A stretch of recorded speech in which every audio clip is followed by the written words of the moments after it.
Assalamualaikum warahmatullahi wabarakatuh. Halo semuanya, izin memperkenalkan diri.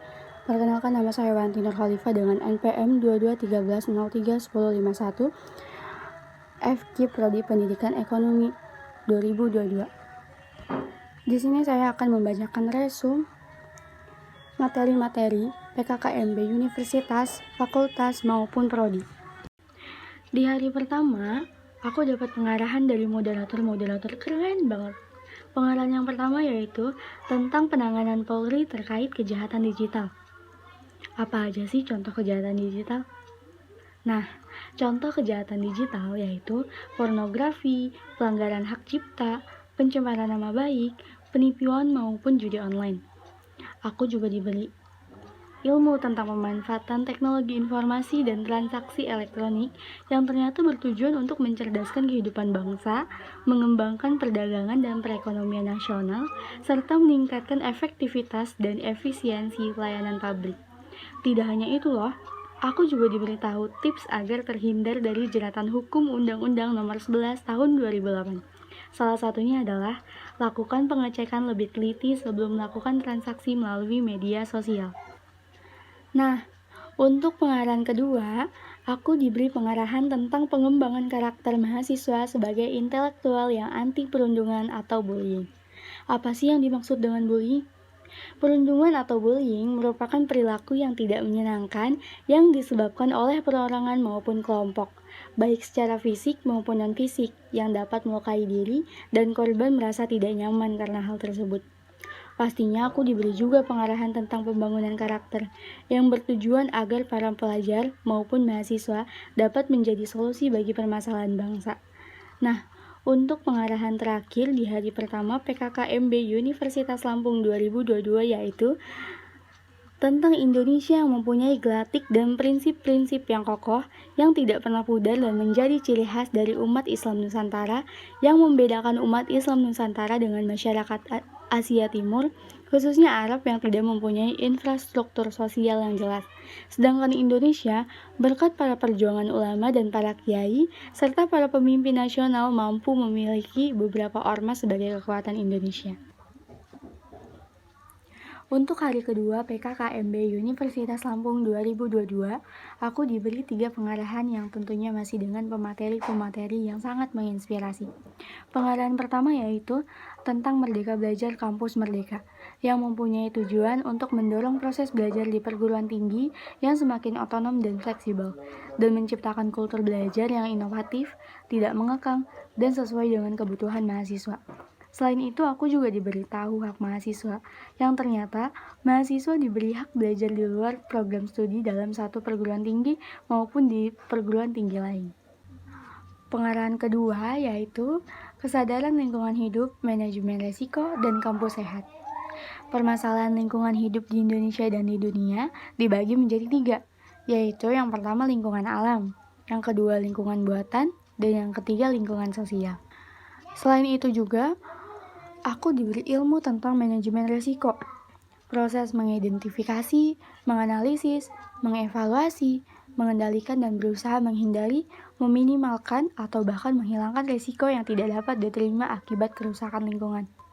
Nah, untuk pengarahan ketiga, yaitu pengarahan terakhir dari hari kedua PKKMB Universitas Lampung 2022 yaitu perguruan tinggi di era revolusi Industri 4.0 dan kehidupan kampus. Menjadi mahasiswa ideal berarti mampu berpikir positif terhadap sesuatu yang dilakukan dan dikerjakan, dan mampu menyeimbangkan antara sisi akademik, organisasi, dan tugas-tugas. Di sini, aku diberitahu 4 tipe karakter mahasiswa yang ada di perkuliahan. Yang pertama, tipe mahasiswa study oriented. Yang kedua, tipe mahasiswa organization oriented. Yang ketiga, tipe mahasiswa study and organization oriented. Dan yang terakhir, tipe mahasiswa yang hanya suka bermain. Dan di sini juga aku diberitahu 10 karakteristik yang harus dimiliki mahasiswa ideal. Yang pertama, rajin belajar. Yang kedua, memiliki orientasi yang jelas. Yang ketiga, bermanfaat bagi orang lain. Yang keempat, bisa menyesuaikan diri. Yang kelima, peduli terhadap lingkungan. Yang keenam, kreatif. Ketujuh, inovatif. 8, disiplin. 9, memiliki cita-cita yang tinggi. Dan 10, rendah hati. Selain dapat pengarahan di PKKMB Universitas, aku juga mendapat pengarahan dari pemateri di PKKMB FKIP Unila 2022 yang tak kalah menginspirasi. Materi pertama yaitu pembelajaran di perguruan tinggi di era teknologi dan plagiarisme. Plagiarisme merupakan pencurian atau pengambilan hak orang lain. Maka dari itu, cara menghindari plagiarisme dengan membuat catatan-catatan agar mengetahui ada yang memplagiarisme karya kita. Karena akan ada bukti asli bahwa itu milik kita. Selanjutnya yaitu sistem perkuliahan dan sistem akademik. Literasi baru 4.0 dibagi menjadi beberapa bagian, yaitu literasi data, yang artinya kemampuan untuk membaca, menganalisis, dan menggunakan informasi. Selanjutnya yaitu teknologi, yang artinya memahami cara kerja mesin. Dan yang terakhir, literasi manusia.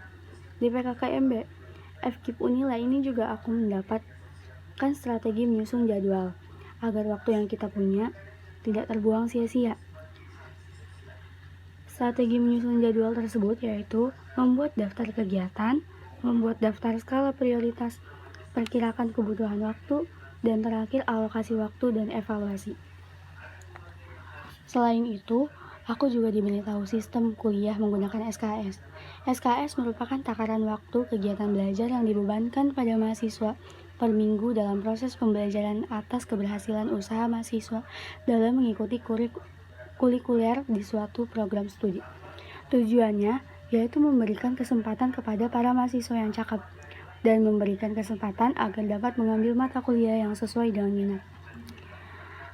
Selain sistem kuliah menggunakan SKS, aku juga diberitahu tentang IP dan IPK. Indeks prestasi atau IP adalah kemampuan individu berdasarkan hasil studi mahasiswa pada semester sebelumnya yang diukur dengan parameter IP. Sedangkan indeks prestasi kumulatif atau IPK adalah gabungan IP-IP yang telah dijalani. Materi ketiga yaitu fasilitas fakultas kemahasiswaan. Di Universitas Lampung, kita mempunyai fasilitas-fasilitas di fakultasnya masing-masing, yaitu tempat parkir, jalan khusus penyandang disabilitas, gedung dekanat, loket mahasiswa, gedung A, aula A, gedung B, aula B, toilet, laboratorium, ruang baca, dan lain-lain. Dan materi yang terakhir di PKKMB FKIP Unila 2022 yaitu kemahasiswaan dan alumni. Tugas pokok bagian kemahasiswaan dan alumni yaitu pelaksanakan layanan pembinaan minat, bakat, dan penalaran kemahasiswaan, layanan administrasi kegiatan kemahasiswaan, kesejahteraan mahasiswa, fasilitas kegiatan lembaga kemahasiswaan LK, dan terakhir pelaksanaan pengelolaan data dan informasi kemahasiswaan dan alumni. Selain mendapatkan pengarahan dari pemateri di PKKMB FKIP Unila, aku juga mendapatkan pengarahan di PKKMB Prodi Pendidikan Ekonomi. Materinya yaitu Pendidikan Ekonomi merupakan salah satu program studi yang ada pada jurusan Pendidikan Ilmu Pengetahuan Sosial atau PIPS. FKIP Unila secara historis sejalan dengan sejarah FKIP Unila, berawal dari Institut Keguruan dan Ilmu Pendidikan IKIP Jakarta Cabang Tanjung Karang pada tahun 1966 sampai 1967. Berdasarkan keputusan Presiden RI nomor 7 tahun 1968 tanggal 1 Januari 1968, IKIP Jakarta Cabang Tanjung Karang diintegrasikan ke Universitas Lampung menjadi 2 fakultas, yaitu Fakultas Keguruan (FK) dan Fakultas Ilmu Pendidikan (FIP). Selanjutnya, atas dasar peraturan pemerintah nomor 5 tahun 1980 dan keputusan Presiden RI nomor 42 M 1982, Fakultas Keguruan dan Fakultas Ilmu Pendidikan digabung menjadi FKIP Unila. Visi PSPE yaitu pada tahun 2025 menjadi program studi pendidikan ekonomi terbaik yang menghasilkan tenaga pendidik dan kependidikan yang berkualitas, berintegritas, dan berdaya saing tinggi serta berjiwa entrepreneur.